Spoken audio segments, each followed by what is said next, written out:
আসসালামু আলাইকুম বন্ধুরা, যথারীতি হাজির হয়েছি আমি আপনাদের সামনে নতুন একটা ভিডিও নিয়ে। অবশ্যই এটা বিগিনারদের জন্য, যারা এক্সেলে নতুন কাজ শুরু করছেন বা কেবল শিখছেন, হাতে খড়ি নিয়ে নিচ্ছেন বা নিয়েছেন, তাদের জন্য মূলত ভিডিওটা। যারা অলরেডি এক্সেল সম্পর্কে ভালো কাজ জানেন, বাট লেভেলে আছেন, তাদের এই ভিডিওটাতে তেমন কোনো উপকার আসবে বলে আমি মনে করি না। তারপরেও আপনাদের যদি ভালো লাগে আপনারা দেখতে পারেন, তবে বিগিনারদের অবশ্যই ভালো লাগবে, কারণ এখানে সবকিছুই আপনার যেগুলো প্র্যাকটিক্যালি আপনার প্রতিদিন কাজ করতে গেলে লাগবে সেই জিনিসগুলোই দেখানো হয়েছে। তো থাম্বনেলে অলরেডি আই হ্যাভ মেনশন যে আজকে কি বিষয়ের উপর ভিডিওটা আরো ডিটেলস আকারে আপনাদেরকে ভিডিওর ভিতরে দেখাবো, যে কিভাবে আপনারা প্র্যাকটিক্যালি কাজ করবেন, আমি নিজে কিভাবে করি। কথা বাড়াবো না, শুরু করছে আজকের টিপস। প্রথম জিনিসটা হলো কপি। তো যে কোনো জিনিস আপনারা জানেন যে অফিসে কাজ করতে গেলে আমাদের কপি করা লাগে। তো সেই কপিটা আমরা মাউস দিয়েও করতে পারি, আবার কিবোর্ডে শর্টকাট ব্যবহার করেও করতে পারি। তো আপনি যদি শর্টকাটগুলো বেশি জানেন, সেক্ষেত্রে আপনার would be very time effective, because ঠিক আছে, আপনার সময়টা কম লাগবে। দেখি প্রথমে কিভাবে আমরা কপি করতে হয়। সাপোজ এই ডাটাটা এখানে 500 একটা ডাটা আছে, এই ডাটাকে আমি কপি করব। এটারে আমি মাউস দিয়ে কপি করার জন্য এখানে দেখেন কপির অপশনটা আছে। এই যে এর শর্টকাটটা ডানে শো করে, এই যে কন্ট্রোল সি, ঠিক আছে। তো আমি এখানে মাউস দিয়ে কপি নিলাম। যদি আমি এই সেলে জিনিসটা আনতে চাই, জাস্ট এখান থেকে আমি পেস্ট দিব। এই যে পেস্টের থেকে এই যে, ঠিক আছে, পেস্ট, এই যে পেস্ট, ওকে, এই যে পেস্ট চলে আসলো। এটা হলো কপি। আবার সেকেন্ড হলো, মনে করেন আমি যদি মাউস দিয়ে কিবোর্ড থেকে করি, কিবোর্ড জাস্ট কপি নিলাম, পেস্ট অপশনটা হলো কন্ট্রোল ভি। তো এখানে কপি আমি দেখিয়েছি, পেস্টও দেখিয়েছি। এখন কপি পেস্টের ভিতরে একটা খুবই ইম্পর্টেন্ট জিনিস হলো, সেটা হলো even if you don't know this option, you can do the work well in your option is paste values. তো পেস্ট ভ্যালুসটা কি আমি একটু দেখাই। সাপোজ মনে করেন এখানে আমার একটা ফর্মুলা আছে, আমি যদি এখানে খেয়াল করি, তো এখন যদি আমি এখান থেকে কপি করে আমি পেস্ট করি, তাহলে কি হবে? ডাটাটা কি আমার আসছে? আসে নাই, কারণ যেহেতু এখানে ফর্মুলা। তো এই ধরনের ডাটা আপনার যখন ফর্মুলা থেকে আপনি কোনো কিছুর ডাটা কপি করে আরেকটা শিটে বা আরেকটা সেলে বা যেখানেই আপনার নেওয়ার প্রয়োজন, সেখানে অবশ্যই এখানে কপি দিয়ে পেস্ট ভ্যালুস অপশনটা আপনাকে ইউজ করতে হবে, unless you won't get the result. তো আমি আবার দেখাই, এখানে আমার যেহেতু ফর্মুলা আছে, আমি কপি, এখানে পেস্টের আন্ডারে পেস্ট ভ্যালুস, এই যে ভ্যালুসের আন্ডারে দেখেন, এই যে এটা হলো পেস্ট ভ্যালুস, ঠিক আছে। এখানে আমি কপি দেখাই, এখানে নিলাম, এখানে পেস্ট ভ্যালুস, ওকে, ডাটাটা এখন আসছে। এখন পেস্ট ভ্যালুসে আর একটা খুব মজার জিনিস হয়, সেটা হলো এইখানে যেহেতু দেখেন সেলের, আমি একটু ভিউতে যে গ্রিড লাইনটা উঠিয়ে দিয়ে, আমার গ্রিড লাইনটা ভালো লাগে না, that's why always avoid this grid লাইনটা উঠিয়ে দিলাম। তো এখানে দেখুন একটা কপি, এখানে এই যে সেলটার চারি সাইডে দেখেন একটা বর্ডার আছে, একটা এই জিনিসটা আমি, যদি আপনি যখন কপি করবেন, জাস্ট যদি আপনি ডাইরেক্ট পেস্ট দেন, তাহলে এটা এখান থেকে দেখায়, কপি দিয়ে এখানে আমি পেস্ট দিলাম,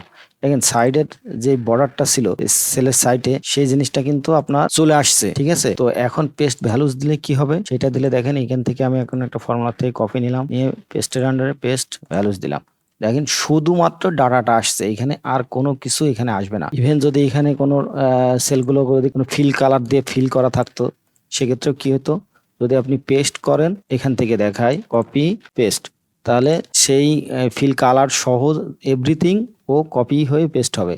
কিন্তু পেস্ট ভ্যালুসে কি হবে, দেখেন এখান থেকে কপি নিয়ে জাস্ট অনলি ডাটাটাই আপনার শুধু আসবে, আর কোনো কিছু আসবে না। এটা একটা অপশন, এটা আমি পুরো আশা করছি আপনারা বুঝে গেছেন। এবং কপি পেস্ট, এখন একটা কাটের একটা অপশন থাকে। তো কাটটা কি? কাট হলো আমি এক জায়গা থেকে ডাটা কেটে নিয়ে আর একটা জায়গায় বসাবো। তো সেটা যদি আপনার করার দরকার হয়, then you will use cut option, okay. তো কাটটা কি? সাপোজ এখান থেকে দেখেন কাট একটা কেসি আছে, এর এর শর্টকাট দেখাচ্ছে কন্ট্রোল এক্স, এই যে, ঠিক আছে। তো আপনার যদি এখান থেকে কোনো জিনিস, এই সাপোজ 2,22,000 এটা আমার কাট করব, তো এইখান থেকে কাট করলে কি হবে, ওই জায়গাটাতে কিন্তু ডাটাটা আর থাকবে না। তো কাট আর কপির ভিতরে পার্থক্যটা হলো এটাই।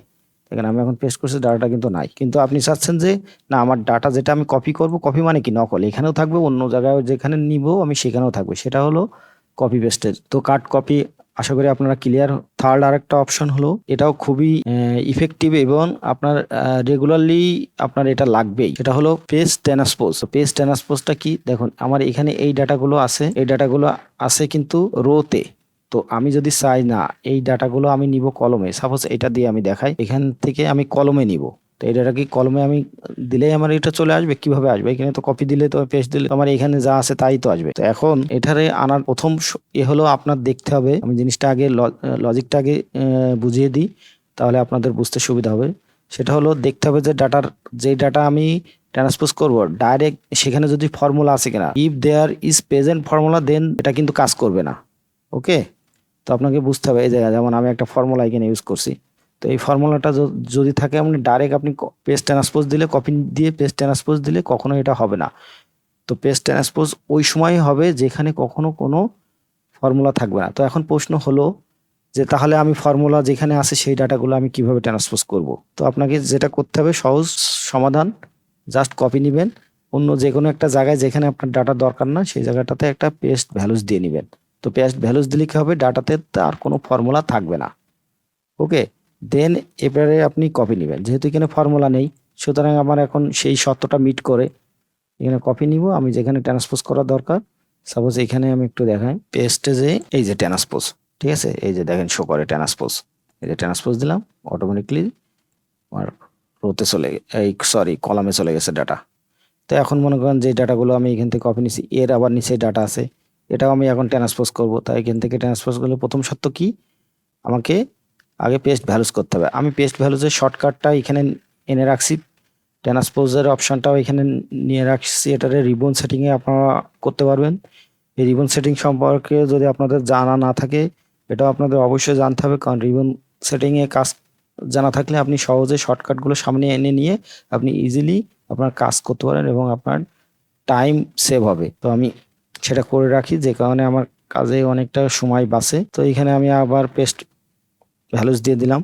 এখন আমি কপি নিব, এখান থেকে আমি পেস্ট ট্রান্সপোজ দিয়ে দিলাম, ডাটাগুলো ইজিলি চলে আসলো। এটা একটা অপশান। এখন মনে করেন একটা ডাটার ভিতরে একটা ডাটা ঢুকে গেছে, দেখতে একটু ওয়ার্ড লাগতেছে, তো সেটারে আপনি কি করবেন, জাস্ট যে ডাটাগুলো সব কলামগুলো ডাটা সিলেক্ট করে জাস্ট ডাবল ক্লিক করবেন, ওর মতো যতটুকু জায়গা দরকার ও অলরেডি নিয়ে নিবে। এটা আমি আগের ভিডিওতে অবশ্যই দেখিয়েছি, আপনাদের ভিডিও লিঙ্কগুলো ডিসক্রিপশন বক্সে পাবেন, পূর্বের ভিডিওগুলো, সেখান থেকে আপনারা দেখে নিয়ে এটা গেল। আরেকটা অপশান আপনার মাঝে মাঝে দরকার হবে, যদিও খুব বেশি দরকার হবে না, তারপর আমি সেটাও দেখিয়ে দেবো। সেটা হলো পেস্ট লিঙ্ক। এখন মনে করেন এখানে যেহেতু ফর্মুলা আছে, প্রশ্ন হলো আমি এই ফর্মুলা সহ কিভাবে কপি করব। তো কপি দিয়ে এখানে মনে করেন এই ডাটা এই সেলে আমি নিলাম, এই সেলে সিলেক্ট করলাম, এখানে যে আমার আবার দেখায় কপি থাকতে হবে অবশ্যই। কপি আর কপি নিলে এই যে সার্কেলটা এরকম মুভ করে। তো এখান থেকে আমি যাব পেস্ট লিঙ্কে। তো দেখেন এখানে পেস্ট লিঙ্ক অপশনটা কোন জায়গায় আছে, আপনি একটু দেখে নেন, এই যে পেস্ট লিঙ্ক। ওকে, পেস্ট লিঙ্ক, এই যে পেস্ট লিঙ্ক শো করে।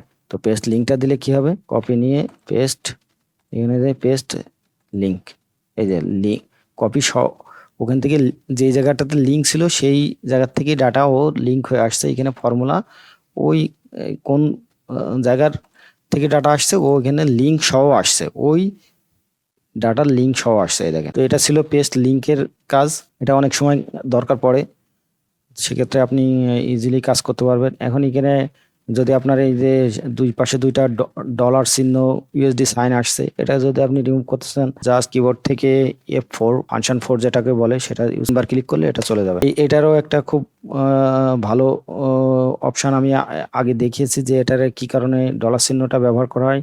তারপরে এই ভিডিওতে আমি বলে দিচ্ছি, এটা হলো রেফারেন্স সেল হিসেবে কাজ করে, এই সেলটা আর মুভ করবে না, ঠিক আছে, কনস্ট্যান্ট থাকবে। আর একটা টিপস হলো, সেটা হলো ফরম্যাট পেইন্ট। ফরম্যাট পেইন্টটা কি, এখন মনে করেন আপনার ডাটাটা এখানে যে অবস্থায় আছে, এখান থেকে আমি একটু অন্য কালার দিয়ে দেখাই। এখন এই ফরম্যাট পেইন্টার হলো এই ডাটাটা, আমি মনে করেন এখানে আমার ডাটা আছে এই অবস্থায়, এখন এই ডাটাটার নিচে আর একটা জায়গায় আমি পেস্ট ভ্যালুস দিলাম, দেওয়ার পরে এখন চাইতেছি আমি এইখানে ডাটা যেভাবে আছে এখানে আমি আরেকটু অন্য দিয়ে ফন্টটা চেঞ্জ করি, তাহলে আপনাদের বুঝতে আরো বেশি সুবিধা হবে। সাপোজ মনে করেন এই ফন্টটা দিলাম, এখন এই ডাটাটা এই অবস্থায় আছে, এখন আপনার চাইতেছেন না আমার আগের ডাটা যেই ফরম্যাটে আছে এইখানে সেই ফরম্যাটে আছে, ফরম্যাটেই থাকবে বা ফরম্যাট আপনি করতে চাচ্ছেন।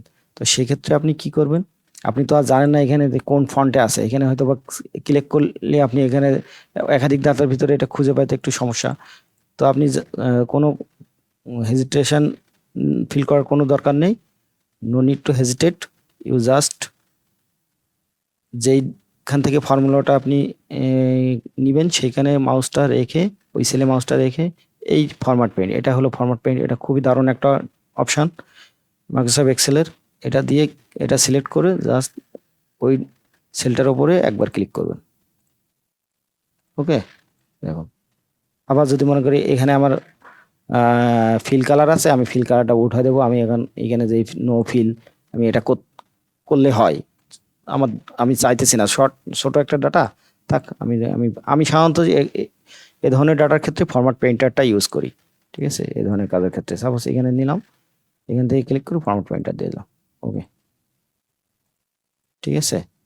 এই যে এখন মনে করেন আমার এখানে একটা সার্কেল চলে আসছে, এটা ভুল ক্লিকের কারণে আমি এটা পেইন্ট করে দিলাম। আর একটা অপশন লাস্ট আজকের টিপসের, সেটা হলো ফ্রি স্প্যান। ফ্রি স্প্যানটা খুবই একটা ইম্পর্টেন্ট একটা জিনিস। ফ্রি স্প্যানের ক্ষেত্রে অবশ্যই আপনাকে মনে রাখতে হবে যেখান থেকে ডাটা শুরু। ফ্রি স্প্যানটা আমরা সাধারণত কি করি, হেডিং যে ডাটাটা সেইটা ও মুভ করবে না, ওটা ফ্রিজ হয়ে থাকবে। তো এটা দিয়ে আমি একটু দেখাই। সাপোজ এই ডাটাটা আমার ফ্রিজ হয়ে থাকবে, এটা কখনো মুভ করবে না। সেক্ষেত্রে করতে গেলে এখন এখানে যদি আমি ফ্রিজ দিই, তো ফ্রিজের এটা এখানে আমি পাবো, এই যে ফ্রিজ দিলে এখানে দেখেন উপরে কিন্তু মুভ করতেছে না, ঠিক আছে, কিন্তু আপনি যখন সাইডে দিতেছেন তখন কিন্তু ভিতরে ঢুকে যাচ্ছে। দেখেন এই যে এই জায়গাটাতে খেয়াল করলে আপনারা বুঝতে পারবেন, এই যে ঠিক ঢুকে যাচ্ছে, ভিতরে ঢুকে যাচ্ছে। কিন্তু আমার তো ওইটা রিকোয়ারমেন্ট ছিল না। আমার রিকোয়ারমেন্ট হলো যে উপরেও মুভ করবে না, ইভেন সাইডেও মুভ করবে না। সেক্ষেত্রে আপনাকে যেই হেডিংয়ের প্রথম যে কলামটা, তার পরের কলামে আপনার মাউসটা রেখে আপনার ফ্রিজ করতে হবে। তো সেক্ষেত্রে সবসময় কখনো এইটাতে করলে হবে না, আপনাকে করতে হবে এইটাতে। তো আমি আবার ফ্রিজটা আনফ্রিজ করে দিলাম। এখন দেখুন এখানে ক্লিক করে জাস্ট ফ্রিজ দিয়ে দিলাম। ওকে, এখন দেখেন ডাটাটা আপনার আর মুভ করবে না, এই যে ঠিক আছে, ভিতরে আর ঢুকে যাচ্ছে না। ঠিক আছে, এই যে ফ্রিজের অপশনটা হলো সবসময় সেকেন্ড হেডিং এর সেকেন্ড রোতে আপনি এটা করবেন। ওকে, তো আজকের মতো ভিডিও এখানেই শেষ করছি। আশা করি ভিডিওটা আপনাদের ভালো লাগবে। যারা এক্সেলে নতুন হাতে খড়ি নিয়েছেন তাদের জন্য খুবই উপকার হবে, কারণ এখানে আমি খুবই গুরুত্বপূর্ণ টিপসগুলো দেখানোর চেষ্টা করেছি। কারণ এগুলো প্র্যাকটিক্যাল ফিল্ডে আপনার কাজ করলে আপনাদের লাগবেই, এটার কোনো বিকল্প নেই। I would like to request all of you, please subscribe my channel and press the icon so that you can